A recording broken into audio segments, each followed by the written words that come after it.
Bonjour Abdou Diallo, Bonjour. merci de nous accorder quelques minutes en cette fin de saison passionnante pour le Paris Saint-Germain. Qu'est-ce qui explique justement cette saison moins souveraine que les précédentes? Si on regarde tous les championnats européens, tous les gros ont du mal.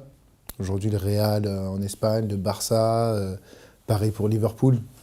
Ils ont tous du mal. C'est une année Covid qui a commencé avant avec le Final 8, qui termine après. Les autres années, on est déjà en vacances normalement. Donc c'est une année très spéciale, très compliquée pour tout le monde. Donc c'est pas totalement étonnant. Vous la sentez justement cette fatigue de l'accumulation quasiment des 2 saisons l'une à la suite de l'autre depuis l'été dernier jusqu'à maintenant? Forcément, on n'a pas eu de prépa et on enchaîne les matchs tous les 3 jours à une cadence infernale et avec des gros matchs aussi à jouer. Il y a la tension de la Ligue des Champions, de tout ça, c'est des paramètres que peu de gens prennent en compte, mais qui jouent beaucoup. Vous dites que les gens ne prennent pas en compte, justement, il y a eu un beau parcours en Ligue des Champions, c'était jusqu'en demi-finale. Vous avez battu le Barça, le Bayern, de grands exploits, vous avez été éliminé par Manchester City. Et vous dites que les gens ne prennent pas en compte, et après la défaite contre City, on a l'impression presque que les médias étaient presque déçus en disant ouais, bof. Alors que dans 99% des autres clubs, ce serait énorme. Est-ce que vous Je ne sais pas comment le prendre. Mm. C'est peut-être bon signe. Ça veut dire qu'il y a beaucoup d'attentes. S'il y a beaucoup d'attentes, c'est qu'on pense qu'on est capable de le faire. Je le prends plus comme ça. Après ouais, c'est sûr que beaucoup de tension, beaucoup d'énergie, beaucoup d'afflux nerveux dépensés. Et forcément, ça se ressent sur les matchs qui suivent. Et qu'est-ce qui a manqué justement pour passer ce cap de la demi-finale? La Ligue des Champions, c'est un niveau tellement haut que ça se joue à des détails.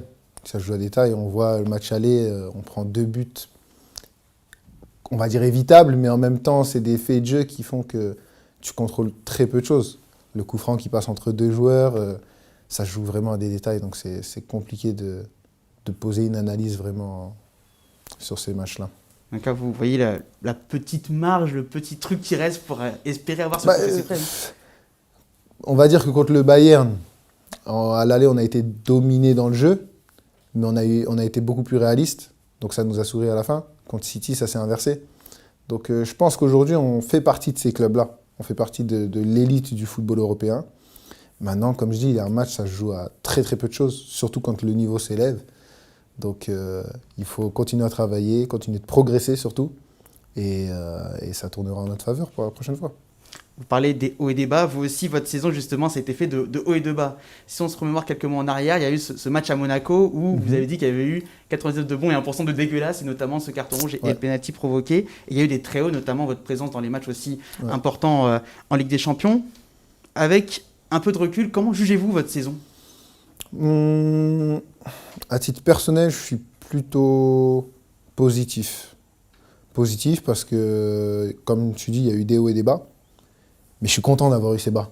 Parce que c'est eux qui m'ont permis d'avoir des hauts. Ça te permet de rester focus, de te remettre en question, de travailler sur ce qui ne va pas. Et surtout de ne pas baisser en vigilance. Ce qui m'a permis aujourd'hui de performer à un poste qui n'est pas le mien aussi. J'ai dû dépanner l'équipe à gauche. Je pense que je l'ai bien fait puisqu'on continue à m'y mettre. Donc positif.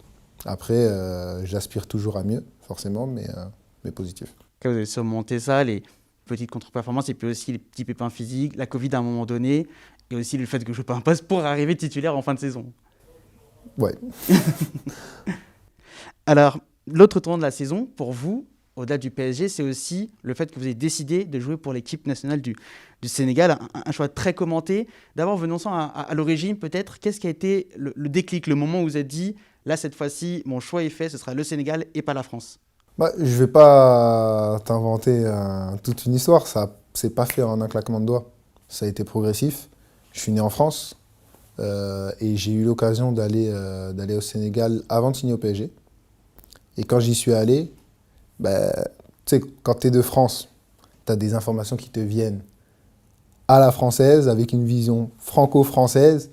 Et donc, tu peux avoir des préjugés, des craintes, des interrogations. J'y suis allé. J'ai fait la démarche d'y aller. Je voulais découvrir de moi-même. Et quand j'ai découvert, les préjugés, ils tombaient un à un. Et puis après, j'ai pu mûrir cette réflexion pendant un an, qui a été compliqué aussi en club. Et quand c'est compliqué, tu réfléchis. Et au final, je me suis dit, mais je suis très bien là-bas.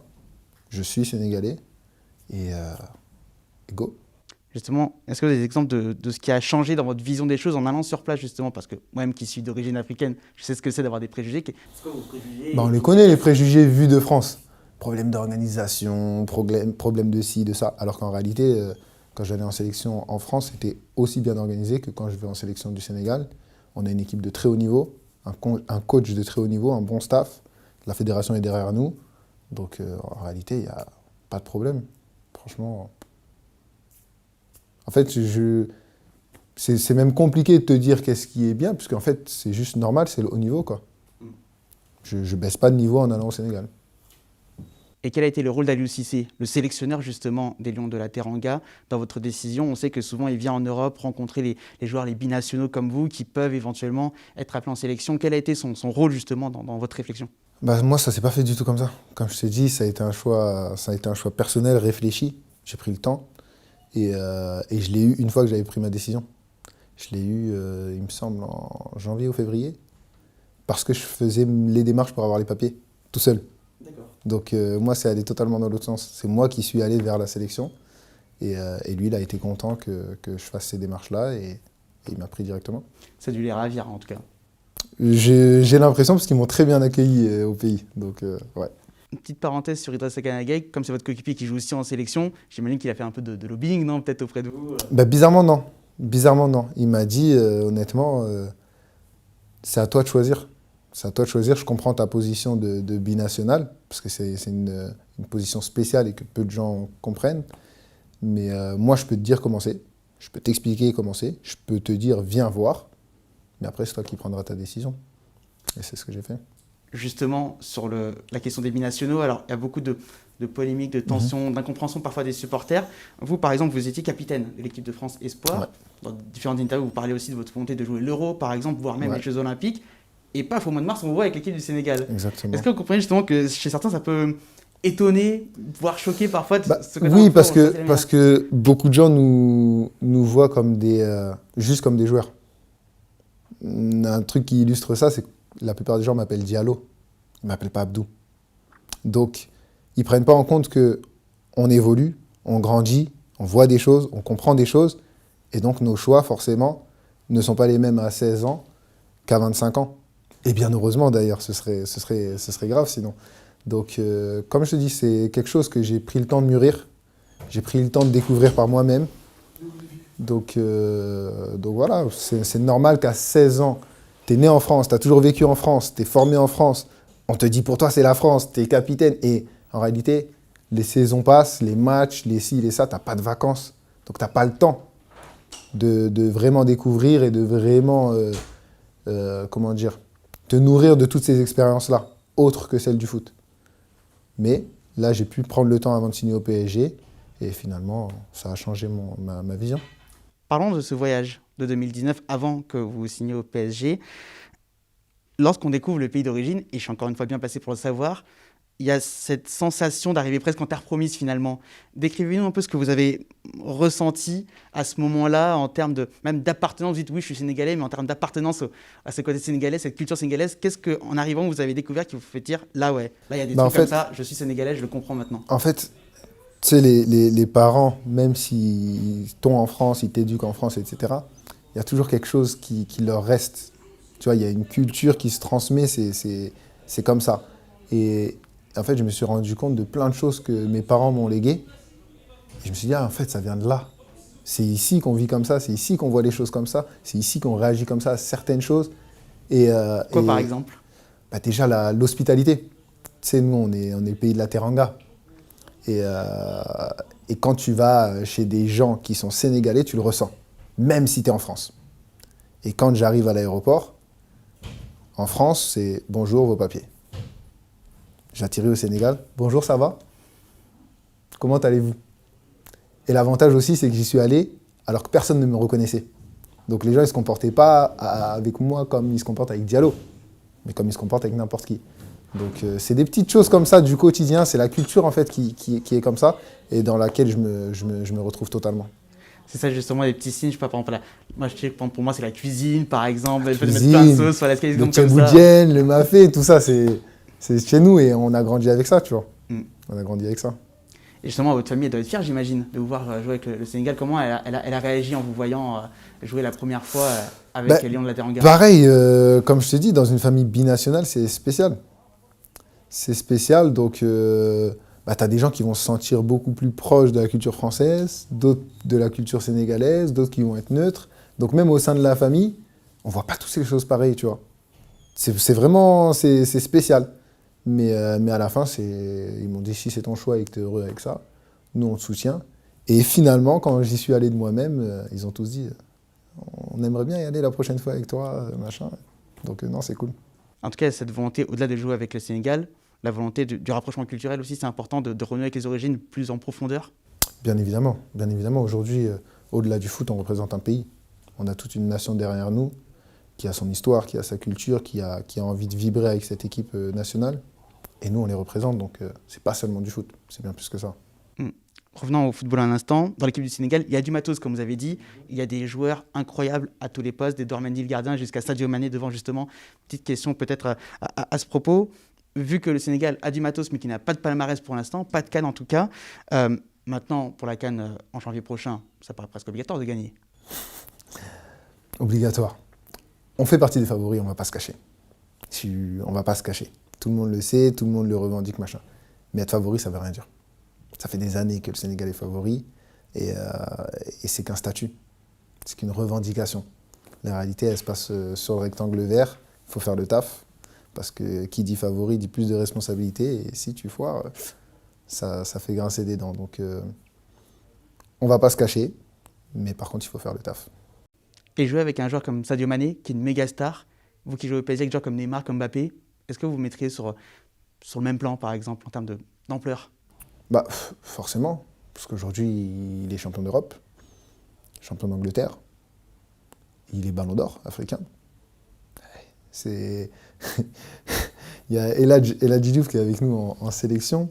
La dernière fois, je lui touche l'épaule. Et pour rire, il dit, c'est la première fois que tu touches un ballon d'or. Tu vois? Donc, bien sûr que ces joueurs-là, je les mets dans... C'est des joueurs de classe internationale. Ouais. Un mot sur les matchs à venir du mois de juin. 2 matchs amicaux, du coup, parce que les éliminatoires ont été reportés. C'est qu'en termes d'organisation, bon, on peut revenir, c'est un peu le welcome dans le football africain avec ses méandres. Cap-Vert et Zambie au programme. Est-ce que c'est un bon moyen de vous intégrer plus? Parce qu'au mois de mars, ça a été un peu compliqué avec la Covid, arriver rapidement, repartir rapidement. Oui, bah c'est l'occasion de surtout m'entraîner avec les gars, trouver des automatismes. Parce qu'en réalité, dans la vie de tous les jours, j'en connais déjà beaucoup. On se côtoie. Si on ne se connaît pas directement, on connaît quelqu'un qui connaît ce quelqu'un. Donc l'intégration au groupe n'est pas difficile. Maintenant, sur le terrain, il faut des automatismes. Il faut qu'on se connaisse bien, qu'on se comprenne bien et qu'on se coordonne. Donc ça va nous permettre de bosser tout ça. Pour terminer cette interview, un mot sur votre livre, Le coup d'envoi de nos rêves, que vous avez écrit pendant le premier confinement. Le voici. Un livre avec plein d'anecdotes sur vos années de formation du côté de l'AS Monaco. D'abord, pourquoi avoir écrit ce livre? Pourquoi? Parce que les gens desquels je suis le plus proche, c'est mes amis de formation, parce que j'ai grandi avec eux. De mes 15 ans à mes 20 ans, j'étais avec eux et c'est des années où, en réalité, on grandit. C'est des années cruciales dans la vie d'un jeune homme. Et on est toujours resté en contact. Donc, amitié de plus de 10 ans aujourd'hui. Et on s'est dit, si on fait un truc, faisons-le ensemble. On se fait confiance. Et au final, ça a débouché sur un livre. Vous êtes 4 à avoir écrit ce livre. Vous êtes le seul à avoir atteint le très très haut niveau. Certains ont été pros actuellement à certains moments, mais vous êtes le seul à avoir atterri au Paris Saint-Germain, donc dans le très très haut niveau.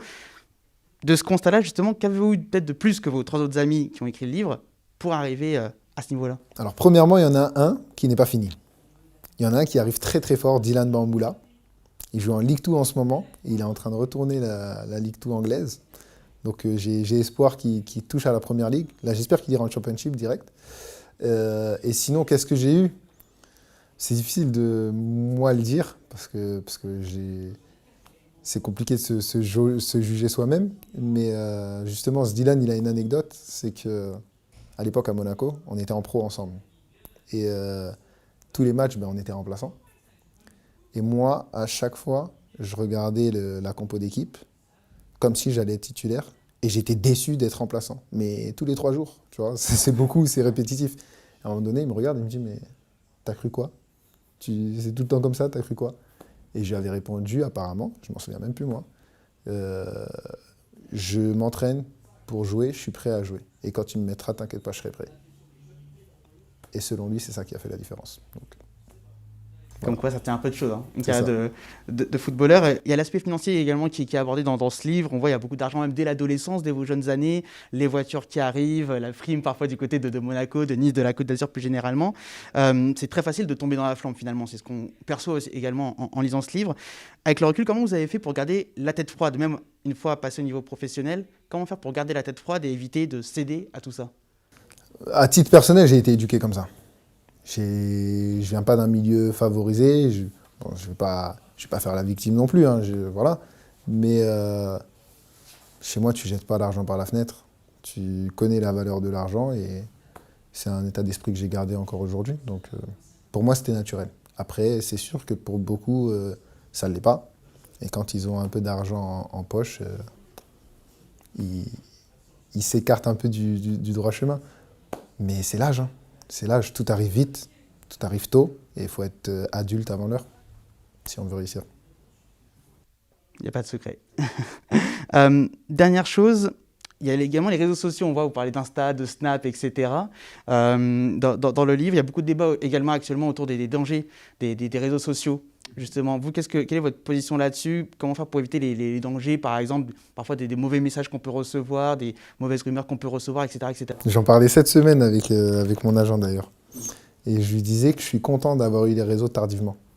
Puisque j'ai pu me développer en tant que personne, tranquillement dans mon coin, sans avoir ce regard des gens et cette approbation générale de tout le monde. Et donc quand je suis arrivé sur le réseau social, je savais qui j'étais, je savais qu'est-ce qui me rendait heureux. Et j'avais pas ce truc de je veux plaire aux gens. Et je pense que c'est la plus grosse dérive aujourd'hui des réseaux. C'est qu'il y a une espèce d'uniformisation de la société, tout le monde veut plaire aux gens, et donc est prêt à tout faire pour plaire aux gens, et donc faire la même chose que tout le monde. Et dernière question, aujourd'hui vous avez 25 ans, joueur du PSG, joueur du Sénégal. Après le coup d'envoi de vos rêves que vous avez pu donner à l'époque à l'AS Monaco, ce serait quoi pour vous la suite idéale de carrière? La suite idéale de carrière? Je me pose souvent la question, je sais pas. Parce qu'en réalité, même la carrière que j'ai aujourd'hui, je ne l'avais pas imaginée. Je ne l'avais pas imaginée et je préfère pas l'imaginer honnêtement. Je pense qu'il vaut mieux prendre tout ce qui m'arrive à fond et puis aller le plus haut possible, tout simplement. Profiter de la vie. Profiter de la vie, essayer d'être heureux et le reste, ça suit. Le reste, ça suit.